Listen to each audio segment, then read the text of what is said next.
predições do Evangelho, no capítulo 17, no item 15. Nós vamos tentando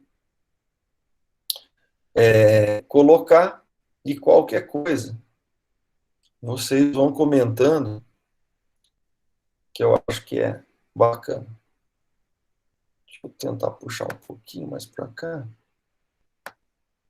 Eu acho que se vocês escreverem também dá para ler, mas pode apertar o microfone. Pode. Então, nós estamos estudando aqui esse livro da Gênesis, né? Tradução da quarta edição de Kardec. E estamos no item 15, ruína do templo de Jerusalém. Quando Jesus saiu do templo para ir embora, seus discípulos se aproximaram dele para lhe fazerem notar a estrutura e a grandeza desse edifício. Mas ele lhes disse: vede vós todas essas edificações, eu vos digo, em verdade, elas serão a tal ponto destruída que não restará pedra sobre pedra. Mateus capítulo 14, versículo 1 a 2. No item 16, chegando em seguida, próximo a Jerusalém, e contemplando a cidade, ele chorou sobre ela, dizendo: ah, se tu reconhecesses, ao menos nesse dia, que ainda te é dado aquele que pode te proporcionar a paz, mas agora tudo isso está fechado aos teus olhos. Também virá um tempo infeliz para ti, onde teus inimigos envolver-te-ão de trincheiras, onde te encerrarão e te confinarão de todas as partes. Eles te abaterão por terra, tu e teus filhos, que estão em teu meio, e não deixarão pedra sobre pedra, porque tu não reconhecestes o tempo em que Deus te visitou. Lucas, capítulo 19. Acho que nesses dois itens, Kardec vai comentar à frente, mas a gente poderia tá fazendo um paralelo que Jesus está tentando traçar uma orientação da importância que nós damos, né, às edificações. Né? Mas ele está chamando a atenção de uma importância excessiva, uma importância que sobrepõe a alma em si. E quando a gente faz isso, nós colocamos a matéria em cima, né, ou por cima, ou valendo mais do que a nossa alma. E quando a gente inverte esses processos, nós invertemos a referência. E quando a gente inverte a referência, nós invertemos os valores. E nós invertendo os valores, nós nos perdemos, né? Nos fechamos, porque nós estamos depositando as nossas esperanças, as nossas expectativas em pedras. E esses templos, né, por mais suntuosos e cheios de detalhes que eles possam ter, né, Jesus chama atenção que todas essas edificações, eu vos digo em verdade, elas serão a tal ponto destruídas que não restará pedra sobre pedra. E aquilo que nós deveríamos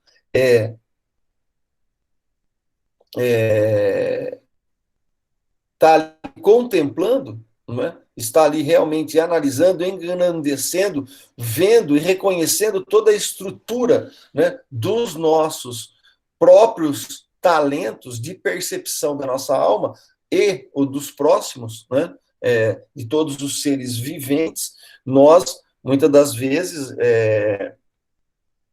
damos uma importância tão grande a essa parte material, que são as partes dos ritos, né, as partes dos dogmas em si, da parte dos vestimentos, dos detalhes, né, de todo o formalismo, que o fundo fica muito perdido. Né? E isso é muito ruim. Né? Então, no item 16, ele fala exatamente um pouco sobre isso, né? Se Jerusalém, e aí Jerusalém não a cidade, mas aquela congregação de união de seres que fazem a cidade, né? Ele contempla isso do monte, de longe, né? Lá de cima do monte que ele estava chegando, próximo a Jerusalém, e ele se compadece, ele chora, né? Porque ele fala: se tu reconhecesses, ao menos nesse dia, que ainda te é dado, então quer dizer, ainda tem um dia, né? Ainda era tempo, né? Ele estava a caminho, né?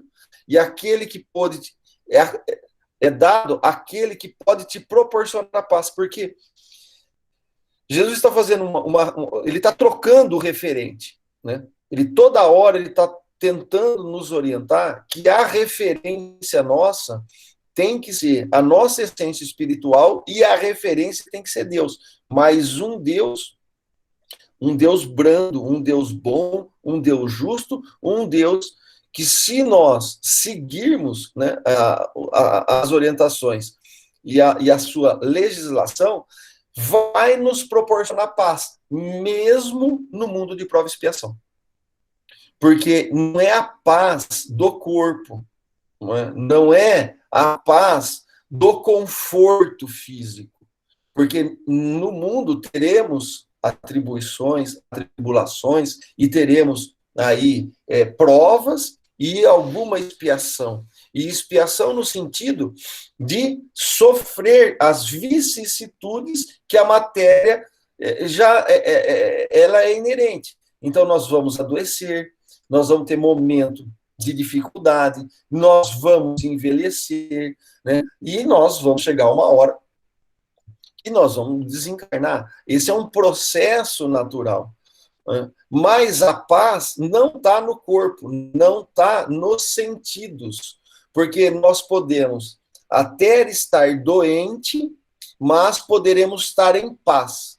Né? Mas podemos estar com o corpo praticamente de um aspecto saudável, no sentido de estar andando, estar se alimentando, mas com a alma doente. Então, essa referência é que o Cristo vem fazer e nos alertar. Olha, o importante é essa paz interior. Né? Mas agora, tudo isso está fechado aos teus olhos. Né? Também virá um tempo infeliz, porque são consequências dos atos, onde teus inimigos passarão a envolver em trincheiras, te encerrarão e te confinarão por todas as partes, porque dentro da busca da matéria vai que necessariamente gerar intriga, gerar posse, gerar domínio, gerar diversidades, no sentido de que um vai ter mais e outro vai ter menos. Isso gera conflitos. Né? Então, no mundo tereis aflições, que é o que Jesus vai falar, e em mim terás paz. É um pouco nesse sentido. Se vocês quiserem ir completando, ajudando, né, a nós podermos extrair mais ensinamentos aqui do texto. Mas eu vejo que um dos lados que a gente pode estar olhando é por essa vertente. No item 17, entretanto, é preciso que eu continue a caminhar, hoje e amanhã, e o dia seguinte, porque não é possível que um profeta sofra a morte, a não ser em Jerusalém. Jerusalém, Jerusalém, que matas os profetas e que apedrejas aqueles que são enviados por ti. Quantas vezes quis reunir teus filhos, como uma galinha reúne teus pintos, sob suas asas, e tu não o quisestes. O tempo se aproxima em que vossa casa permanecerá deserta. Ora, eu vos digo, em verdade, que vós não me vereis doravante, senão até que me digas, bendito seja aquele que venha em nome do Senhor.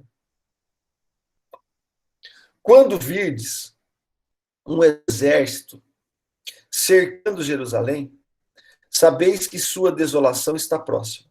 Então, aqueles que estiverem na Judéia desapareçam para as montanhas. Aqueles que se encontrem dentro dela, retirem-se. E os que estiverem nos arredores, não entrem nela jamais.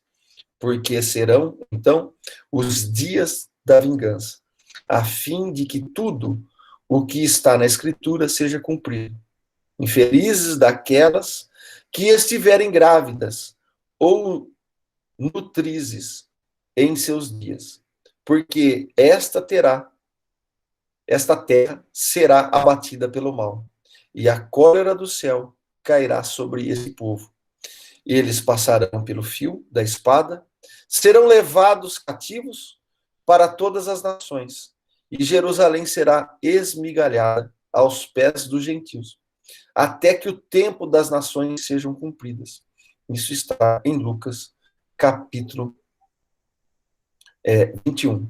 E aqui Jesus fala de uma forma alegórica e simbólica, remetendo às referências do Antigo Testamento, aonde traz um processo, né, um processo no palavreado de cólera, de vingança, de castigo, que era as noções que o povo tinha. Mas, trazendo à luz da doutrina espírita, nós já sabemos que se nós insistirmos muito no mal, a consequência normal acontecer a partir do momento que eu tiro a paz ou provoco o desequilíbrio da ordem, eu vou ter que trabalhar para colocar a ordem no lugar de novo, a harmonia de novo. Então, eu tenho que compensar pelos meus atos, né, o erro que eu fiz. E isso está muito de acordo com o texto. Porém, com outro entendimento agora, né? Que não é um castigo divino, mas é as consequências dos atos desequilibrados e desregrados daqueles que cometeram, que vão estar voltando num tempo futuro, né? E vão estar tendo que reparar. E vai chegar uma hora, muito renitente no mal, que às vezes a dor vai falar mais alta para poder ir corrigindo a rota, né, de nós que estamos aqui na Terra navegando, muitas vezes sem rumo, né, e dando só valor à parte material. Então, por isso que talvez a maior proposta do Espiritismo é destruir o materialismo, em todos os âmbitos conceituais, filosóficos. Né? Então, Jesus, caminhando para o suplício, ora, ele estava seguindo de uma grande multidão de pessoas e de mulheres que se batiam no peito e que choravam, mas Jesus, voltando-se, lhes disse: Filhas de Jerusalém, nunca chorais por mim, mas chorais por vós mesmas e por vossos filhos, porque virá um tempo em que se dirá: felizes as estéreis e as entranhas que nunca portaram filhos, e os seios que não tenho nunca nutrido. Começarão então a dizer às montanhas: caia sobre nós, e as colinas, cubre-nos. Porque se eles tratam dessa forma o lenho verde, como o lenho seco será tratado? E no item 20, a faculdade de pressentir as coisas futuras é um atributo da alma e se explica pela teoria da presciência. Jesus a possuía, como todas as outras, em um grau elevado. Ele pôde, pois, prever os acontecimentos que sucederam à sua morte, sem que aí houvesse algo de sobrenatural, pois os vemos acontecerem sobre os nossos olhos, nas condições mais comuns. Não é raro que os indivíduos anunciem com precisão o instante de sua morte. É que sua alma, no estado de libertação, é como o homem na montanha, que nós estudamos lá no capítulo 14, no número 1. Ele abrange a rota a percorrer e visualiza, né, todo o trajeto, inclusive o fim. Devia ser um tanto mais natural em Jesus, que, tendo a consciência da missão que viera cumprir, sabia que a morte pelo suplício seria uma consequência necessária. a visão espiritual, que era permanente dentro dele, assim como a penetração do pensamento devia lhe mostrar a circunstância e a época fatal. Pela mesma razão, podia prever a ruína do templo, a de Jerusalém, as desgraças que iriam ferir seus habitantes e a dispersão dos judeus. Então, Jesus, com a capacidade da presciência, da sua envergadura moral, e como foi estudado no capítulo 14, né, no item 1, 14 e 16, deixa eu ver. No capítulo 14, isso no item 1, né, a abrangência que o ser, mesmo encarnado, mas com uma envergadura moral, ele tem a capacidade, né, de uma penetração e de uma profundidade de visão que aqueles que estão abaixo na escala de conquista moral acaba não tendo, porque a matéria ainda fala muito alto. Então, nesse sentido, Kardec está trazendo que a possibilidade da presciência, ela existe, e isso não é sobrenatural. Isso é uma condição, né, adquirida por aqueles que já percorreram um vasto caminho e, principalmente, já venceram boa parte da matéria. Então, a incredulidade, que não admite a vida espiritual, independe da matéria, não pode compreender a presciência e, portanto, a nega. E aqui é muito importante, né? Porque todos que não crê, não admitem, né, a alma, e tudo remonta ao materialismo, e porque nós temos um materialismo conceptual mesmo, né? Ontem eu estava assistindo com a Alessandra um filme do Mesmer, que o Mesmer cura pelo magnetismo animal uma pianista, né, de 1777, numa mesma época ali que Mozart começa a despertar.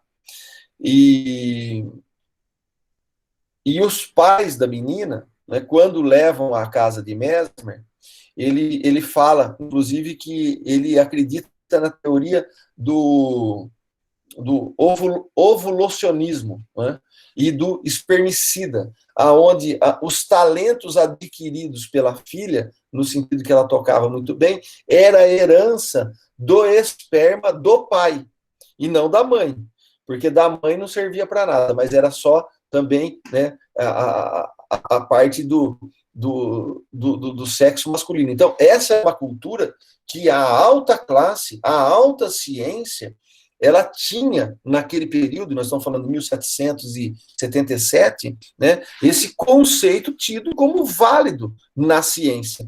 E vários médicos adotando, né, essas correntes científicas e filosóficas para validarem os seus processos de tratamento de cura. Então, essas inversões, né, essa incredulidade, essa insistência de não aceitar o ser espiritual, ela independe da matéria e não pode compreender a presciência. Porque como é que nós vamos fazer uma análise científica usando os recursos de toda uma nova doutrina que possa, por metodologia, provar tudo isso, mas a humanidade não aceita. Isso fez César Lombroso, né, William Crookes, podemos pegar aí Charles Richer, tantos, nós temos livros aí de Gabriel Delany também, falando da ciência e da evolução e do espiritismo, né? Então, todo um tratado científico que começou a pesquisar, né? E o pessoal rejeitou e refutou e refuta até hoje, né? Então, essa incredulidade ainda, ela fala muito alto, e isso aqui tem nos atrasado sobremaneira, porque toda a nossa educação passa a ser materialista a partir do momento que nós não acreditamos na alma, e até correntes matando a presença divina, né? Isso, não estou falando agora se a gente der fazer uma varredura no planeta hoje, você vai encontrar todos esses tipos de filosofias ainda renascendo nos corações do ser humano. E isso é muito ruim, né? Porque não vai poder compreender essa presciência e, portanto, não compreendendo, o fato da gente fazer, em vez de se debruçar na pesquisa, o mais fácil é negar, atribuindo ao acaso os fatos autênticos que ocorrem diante dos seus olhos. Deve-se notar que a descrença retrocede antes do exame dos fenômenos psíquicos, que ocorrem em toda parte.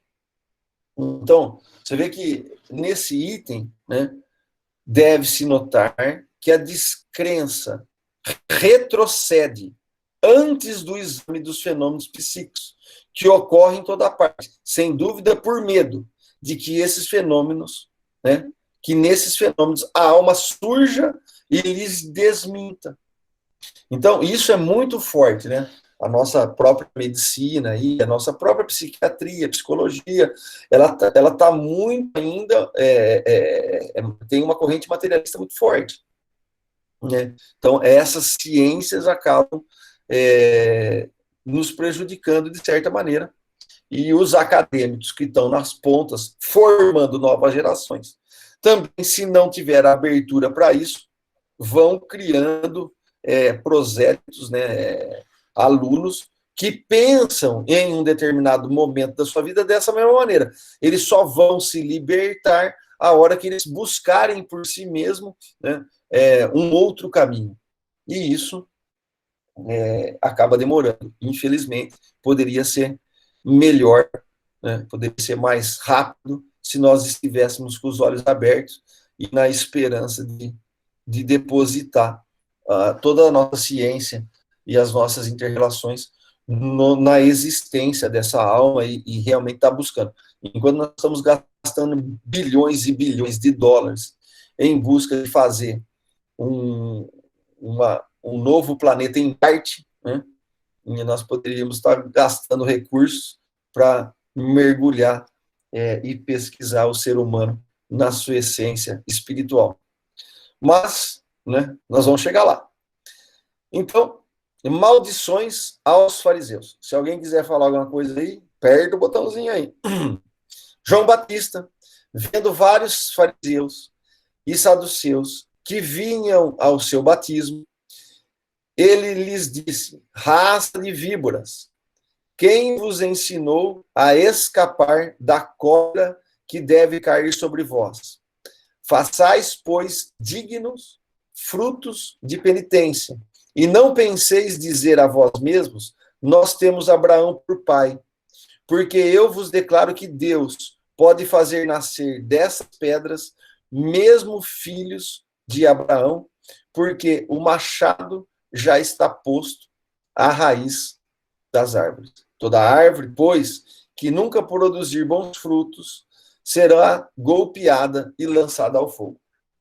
Então, João Batista aqui veio que denunciar, né, o comportamento íntimo principalmente aí no caso dos fariseus e dos saduceus, que vinham ao batismo num processo de renovação e num processo de purificação, que era esse o simbolismo do batismo, né, de você se limpar dos erros, né, e o que ele alerta? Olha, se vocês têm a má intenção por trás, isso é um projeto da serpente.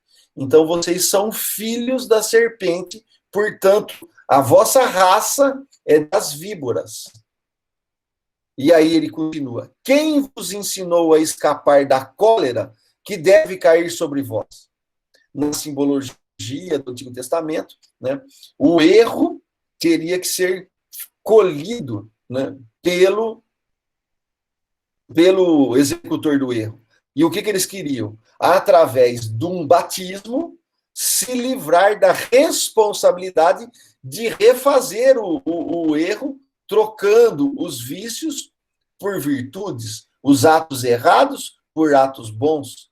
Então, façais, continua João Batista, que deve façais, pois, dignos frutos de penitência. Então, façais, pois, dignos frutos de penitência. O que é isso? Se a gente puder traduzir, né, para o nosso... para a tradução aí do Espiritismo. Que nós possamos, a todos os momentos, fazer-se dignos de produzir frutos de penitência. Que penitência? Da mortificação, da vontade desequilibrada, né? Fazendo ceifar em nós toda aquela ânsia de violência, de cólera, de ira, de maledicência, né, de equívocos que trazemos por não nos confessarmos, por a gente não confessar para nós mesmos os erros e os frutos ruins que estamos produzindo. E o que a gente quer? Às vezes a gente está no mesmo processo, né? Vamos no centro espírita, a gente toma um passe, uma água fluidificada, pede aí para algum médium fazer né, uma oração forte, né, retirar os espíritos para que eu possa andar sem a perturbação deles, eles estão me incomodando nos meus projetos mesquinhos. Então, esse comportamento é um comportamento que João Batista já estava combatendo, né? Então, aqui tem o título Maldição aos fariseus, mas na verdade é o que ele falou aqui: toda árvore, pois, que nunca produzir bons frutos, será golpeada e lançada ao fogo. E isso é muito... Cada vez que a humanidade avança tecnologicamente e os meios de controles são mais fáceis, e se nós pegarmos todo o processo de ciência dos anos 20, né, para cá principalmente, os estudos da programação neurolinguística, os estudos de lavagem cerebral, o estudo de doutrinação do comportamento, o que gastaram de dinheiro para poder manipular o ser humano através de dor e prazer, principalmente. E isso tem um tratado fantástico. Tem um livro chamado Maquiavel Pedagogo, e ele traz lá vários comportamentos e vários estudos científicos, como que cientificamente você pode mudar a intenção, o desejo ou a opção de um ser humano por uma programação neurolinguísta, principalmente ela mais sublinar, né? Quanto mais imperceptível, mais eficaz, né? E isso de certa maneira, usado para o lado negativo, é muito ruim, né? Você pega todos os controles que a sociedade tem de acesso, né? Sabendo aonde nós estamos, o que estamos fazendo, o que estamos falando, e isso é bom, mas ao mesmo tempo, se for dirigida por mentes perversas, a possibilidade de controle que eles vão ter são muito grande. Então, talvez hoje, com mais clareza, eu entenda a necessidade, uma hora, do degredo, porque inteligências muito perspicazes, mas com intenções muito malignas, né, de controle das massas, de que a gente vire robô e tire a autonomia e a liberdade de cada um, isso é muito propício a esses seres muito inteligentes com muita tecnologia. Então, eu acho que vai chegar até por necessidade, né, de ser ceifada essa árvore, porque ela não está dando bom fruto. Pelo contrário, ela está produzindo cada vez mais frutos ruins, né? E isso acaba, de uma certa maneira, atrasando a evolução, né? Então, talvez é um olhar pessoal, né, que eu estou analisando agora com vocês, e remetendo à parte do degredo, né, desses seres muito evoluído intelectualmente falando, mas com uma moral ainda muito sobrepujada pela matéria. Então ele faz tudo para alcançar o poder, e depois, quando ele está no poder, ele já não quer mais a livre concorrência, ele não quer mais a liberdade, ele não quer mais a oportunidade para todos, ele quer uma dinastia, porque ele chegou lá e agora ele não quer perder todas as conquistas materiais. E isso é um pêndulo que eu vejo que nós vamos, né, e eu me incluo nisso, nós vamos ora querendo um liberalismo, ora querendo uma centralização do Estado, ora querendo um intervencionismo, dependendo dos nossos interesses e das nossas condições. E isso é muito ruim, porque aí a gente coloca a matéria para nos autogerir, né? Então eu acho que é um pouco disso que o João Batista está falando, né, dos fariseus da época e dos saduceus, e eu só estou trazendo aqui para a nossa época, para que a gente possa analisar nas nossas intenções o que se assemelha aos projetos da personalidade serpente, da personalidade Eva e da personalidade Adão, né? Nós temos que desfazer tudo isso e tentar iniciar a personalidade de Jesus para começarmos a entrar no reino da paz, da sabedoria e do amor. Mas, infelizmente, infelizes de vós, no item 23, escribas e fariseus, hipócritas, né? Por que hipócritas? Porque eles falam um negócio e pensam outro, projetam uma coisa e fazem outro. Então, a hipocrisia ela está sempre com dupla intenção, né? Ele joga uma história, mas na verdade ele quer outra, e isso é uma coisa, fica de ponta cabeça. Porque fechais aos homens o reino dos céus.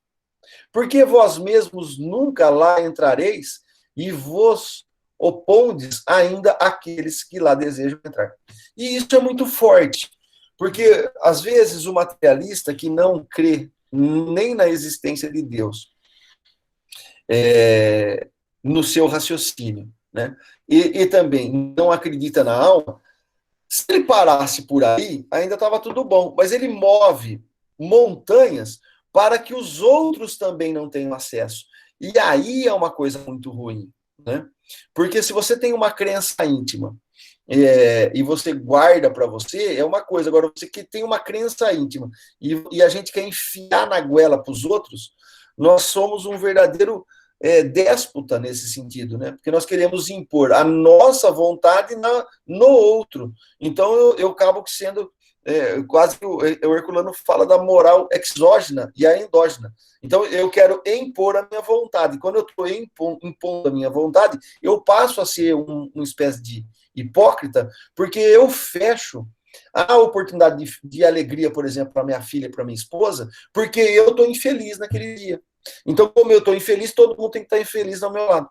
Ninguém pode estar calmo, ninguém, né? Então eu tiro a paz de todo mundo, eu perturbo todo mundo, eu atormento todo mundo, porque eu internamente não encontrei esses benefícios. E além de eu não encontrar, eu quero que todo mundo seja um espelho do meu comportamento interno. E isso está cheio por aí, né? Nós fazemos isso, e, de novo, estou falando de mim, né? Nós pegamos nesses processos complicados. Então, nós precisamos estar muito atentos, sempre vigiando e orando, como Jesus nos orientou, para que a gente não caia nesses engodos, para que a gente saia da infelicidade, né? Infelizes de vós, os escribas e fariseus, porque, sob o pretexto das vossas longas preces, devorais as casas das viúvas. É por esse motivo que recebereis um julgamento mais rigoroso. Porque se eu, para vender indulgência, se eu vou vender um passe, se eu vou vender uma cura espiritual, se eu vou vender um momento de oração, né? Porque a minha intenção está na troca de benefícios, eu também estou nesse comportamento de hipocrisia.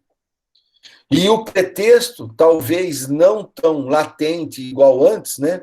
Que você queria para fazer uma oração fervorosa, você precisaria dar um talento mais mais abastado, um dote mais rico, para que pudesse agraciar melhor a Deus. Né? Então, tirar os pecados, fazer um processo de purificação ou um pedido de uma salvação de uma alma que já morreu. Então, você acaba trocando isso por longas preces, devorando as casas das viúvas. Né? Então, é por esse motivo que recebereis um julgamento mais rigoroso. Por quê? Porque uma pessoa, para fazer isso, desenvolveu a inteligência, desenvolveu a astúcia, desenvolveu a mentira, desenvolveu todo um processo intelectual que ele tem que fazer um monte de artimanhas para conseguir enganar. E essa pessoa passa a ser mais inteligente do que a outra, porque ela domina sobre a sua potencialidade maior de inteligência e de hipnotismo, de controle da vítima, né, através da razão, né, exercida de maneira equivocada. Então, ela vem ali devorando as suas vítimas. Então, por esse motivo, é que o julgamento vai ser mais rigoroso, porque nós sabemos o que nós estamos fazendo, fazemos consciente e tirando até prazeres, né? Prazeres fisiológicos e satisfações, mesmo que mesquinha, desse processo todo. Então, Jesus está falando, infelizes de vós, escribas e fariseus, hipócritas, porque percorreis mares e terras para fazer um prosélito e que depois de o obter, vós o tornar dignos do inferno, 2 vezes mais que vós. Quer dizer, nós às vezes nos dispensamos grandes recursos de tempo e de dinheiro para fazer vários prosélitos, aonde quase que nesse processo aqui de lavagem cerebral, que nós estamos, né, falando agora, cientificamente comprovada, e você tem um poder de manipulação, que você acaba sendo mais digno de produzir um inferno no outro. Então, o outro passa a ser um braço, um trabalhador das trevas nesse sentido, mas aquele precursor, aquele professor de tudo isso, é 2 vezes mais culpados. Né? Então, infelizes de vós, continua, condutores de cegos, que dizem, se um homem jura pelo templo, isso não é nada. Mas aquele que jura pelo ouro do templo, está obrigado ao seu juramento. Insensatos e cegos que sois. Então, olha a denúncia que está sendo feita. Porque se eu juro pelo tempo, tudo bem. Não é 100% correto, mas tá bom, eu estou jurando pelo tempo. Agora, se eu juro pelo ouro, é uma coisa complicada, que eu vou ter que dar mais e mais e mais para produzir mais estátuas, mais ouros, mais posse, mais poder, mais tudo. Então, eu estou, além do juramento em si, eu também tenho que fazer todo um movimento de doação, né, material para que isso aconteça, tirando, às vezes, o necessário ali dos familiares, de qualquer recurso, seja de alimentação ou de remédio, né? Então, insensatos e cegos que sois. A quem se deve mais estimar? Ou o ouro ou o templo, que santifica o ouro? E se um homem, direis vós, jurar pelo altar? Não é nada. Mas aquele que jura pelo dom, está sobre o altar, é obrigado ao seu juramento. Cegos que vós sois. A que se deve mais estimar? Ao dom ou ao altar que santifica o dom? Aquele, pois, que jura pelo altar e por tudo o que esteja por cima, e quem jura pelo tempo, jura pelo tempo e pelo que aí habite. E aquele que jura pelo céu, jura pelo trono de Deus e por aquele que aí está sentado. Infelizes de vós, escribas e fariseus, hipócritas, que pagais o dízimo da hortelã, do funcho e do caminho, em que tendes abandonado o que há de mais importante na lei, a saber, a justiça, a misericórdia e a fé. Então, nesse mercantilismo da fé, da justiça e da misericórdia, transviada em um monte de juramento, em cima do templo, em cima do altar, em cima do ouro, em cima, né, do sacerdote, em cima, nós estamos trocando o sublimado pelo o que não tem valor, né? Então, essa lição é muito profunda. Nós estamos falando aqui do Novo Testamento, né? O que ele está falando aqui? Infelizes de vós, escribas e fariseus, hipócritas, que pagais o dízimo do hortelã, do funcho e do caminho, e que tendes abandonado o que há de mais importante na lei. O que é mais importante? Ele dá a resposta: a justiça, a misericórdia e a fé.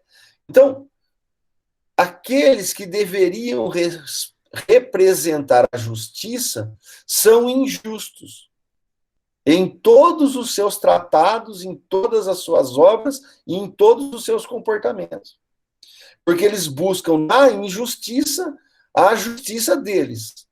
Eles buscam, eles desprezam a misericórdia, buscando uma misericórdia fictícia em prol de um aproveitamento pessoal. E eles matam a fé real de um Deus único, né, que deveríamos orar, né, como Jesus fala a mulher samaritana, né, em espírito e verdade. E aí nós vamos trocando a fé por uma compra, né? Se eu dei lá uma cesta básica, eu ganhei um bônus hora de fé, né? Se eu fiz mais tal coisa, fiz a sopa, tem mais outro bônus hora de fé, e depois eu vou trocar isso por alguma coisa. Quer dizer, é um pensamento completamente fariseu, né? Ou saduceu, ou, né, escriba. Esse tipo de coisa, né, ainda está muito presente. O Herculano ele trata muito bem desse assunto no livro Espírito, o Espírito e o Tempo, né? Até a doutora Irvena começou a dar umas palestras disso para a gente, né? Tem gravado, acho que umas 4 aulas, né, desses horizontes residuais que ainda trazemos e carregamos. E isso é muito profundo. E a gente, às vezes, não consegue tirar isso, porque nós não conseguimos nem enxergar. É a passagem de Jesus, quando ele vem do monte lá, vendo Jerusalém, e ele se compadece e chora, porque está fechado os olhos para receber aquele que poderia dar a paz. Então a gente troca a justiça, a misericórdia e a fé por todo o materialismo possível e imaginário que nós vamos criando, né? E é um processo complicado. Então, estão aí as coisas que é preciso praticar. Contudo, omitir as outras. Então, olha que a lição lá lá dessa denúncia aqui né, que está em Mateus capítulo 3, né, no Novo Testamento, ele está falando aqui o seguinte. Opa, deixa eu perder aqui. O que nós precisamos praticar aqui? Né? A justiça, a misericórdia e a fé. Estão aí as coisas que é preciso praticar. Então, isso não é dado como graça.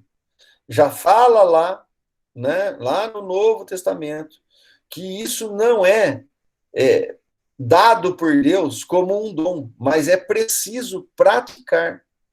E, contudo, omitir as outras. Então, é uma luta de frear os impulsos, né, animalizados e despertar na prática. E para praticar a justiça, a misericórdia e a fé, não é com oração só.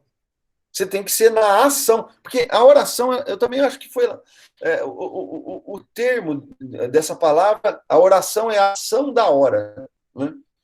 E a gente confunde ela, traduzindo para hoje, como uma prostração em meditação, né, de uma repetição de uma prece decorada.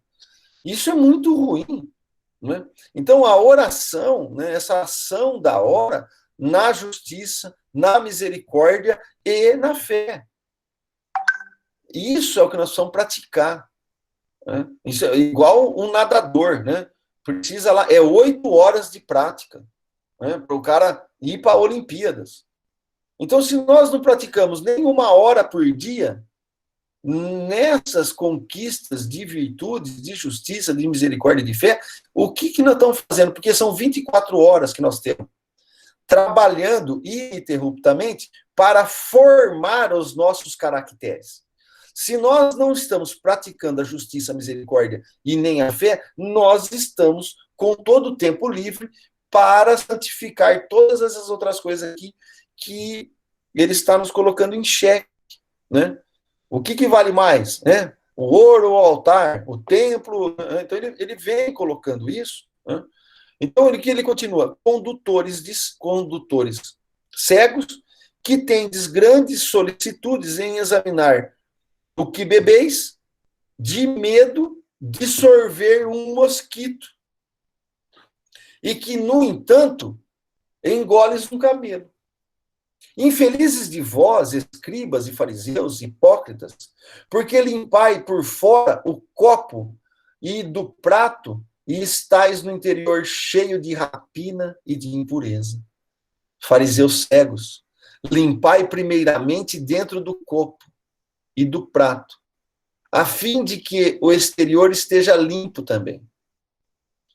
Infelizes de vós, escribas e fariseus, hipócritas, que pareceis como sepulcros caiados, que por fora parecem belos e aos olhos dos homens, mas que no interior estão cheios de ossadas de mortos e de toda sorte de putrefação. Essa denúncia, né, de João Batista aqui, quer dizer, as suas ossadas estão cheias de mortos. Então, para subir na vida, eu matei muitos irmãos, e de toda sorte de putrefação. Assim, externamente, pareceis justos, mas no íntimos está cheios de hipocrisia e de iniquidades. Infelizes de vós, escribas e fariseus, que construís túmulos aos profetas e ornai os monumentos dos justos, e que dizeis, se fôssemos do tempo dos nossos pais, não teríamos nos associados a eles para derramar o sangue dos profetas. Acabai, pois, também de encher a medida dos vossos pais, serpentes, raças de víboras. Como podeis evitar de serem condenados ao inferno? Né? Porque aqui não é um castigo divino. Né? Porque se nós estamos com o projeto da serpente, estamos quase que, né, rastejando pelo materialismo, subindo em cima dos outros, numa hipocrisia, né, e numa putrefação aqui na palavra aqui dessa passagem, como, né, que nós não vamos ser condenados? Nós já nos condenamos. Porque se eu infrinjo a lei, eu sou um condenado pela lei que eu não pratiquei. E se cada vez, né, eu infrinjo a lei de Deus, eu auto me condeno porque eu infringi aquela lei. Então, se a gente entende que na justiça divina Deus colocou essas leis, né, com isonomia para todos, nós vamos começar a entender as passagens aqui com um outro olhar, né? E não como um Deus vingativo, mas como um Deus justo que cria leis, né, iguais a todos. E que se nós infringirmos essas leis, nós vamos ter que dar conta de colocar elas no lugar. Então, não existe castigo e nem recompensa. Existe o caminho certo e o caminho errado. E se eu vou trombando no caminho errado, eu vou tomando choque, né? E a vida vai me empurrando para o caminho certo. Então, é por isso que vós enviareis profetas, sábios e escribas, e matareis uns, crucificareis outros, chicoteareis outros, mas em vossa sinagoga, e os perseguireis de cidade em cidade, a fim de que todo sangue inocente que se espalhou sobre a terra recaia sobre vós.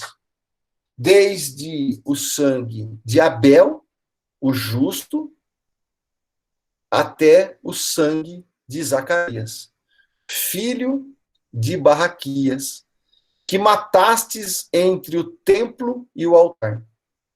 Digo-vos em verdade, tudo isso virá a recair sobre esta raça que existe atualmente. Então, aqui ele está dando quase que uma presciência, né? Talvez Kardec vai estar comentando, né?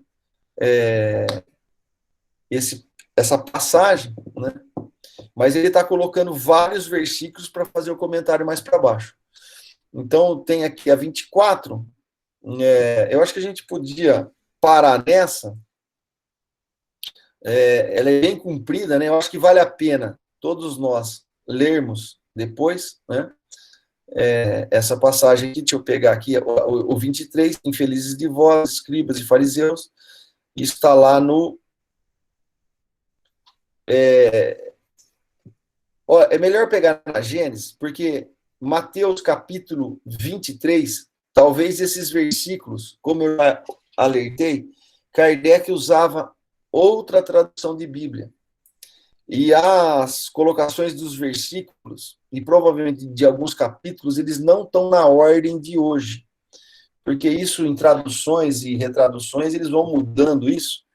Então, precisa só tomar cuidado, né? Mas está lá no item 23 da Gênesis, do capítulo 17. Tá? Porque eu acho assim, essa denúncia aqui, né, ela é bem atual, né, porque está denunciando comportamentos do ser humano que muitas das vezes, sem se aperceber, de tanto materialismo que ele coloca em si mesmo, ele passa a ser guiado por esses instintos, né, mais animalizados. E isso é muito ruim. Então, eu queria aqui agradecer a todos pela paciência, pela oportunidade de estudo junto, pedindo que nesses momentos finais possamos unidos em oração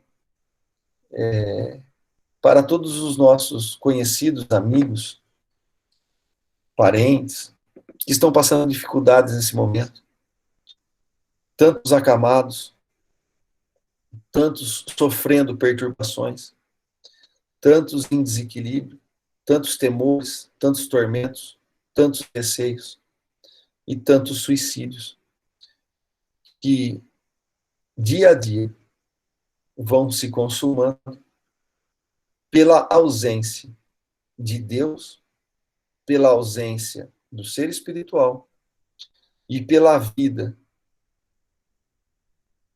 quase que 100% direcionada a esses conceitos que nós estávamos lendo. E a pessoa, com a lucidez e o raciocínio e a percepção da alma, que é inerente a todos nós, vai falando alto no âmago do ser, e essas incongruências vão trazendo essas perturbações, nos deixando em desequilíbrio, e isso vai refletindo na nossa sociedade de várias maneiras. Que as nossas melhores energias possam ser utilizadas pela espiritualidade amiga, que tantos espíritos lá na casa estão sendo tratados, orientados, e esperamos de todo o nosso coração, de toda a nossa alma, que um pouquinho das nossas energias possam ser distribuídas nas mãos desses trabalhadores da casa, levando o alento, o socorro e a melhora a todos. Muita paz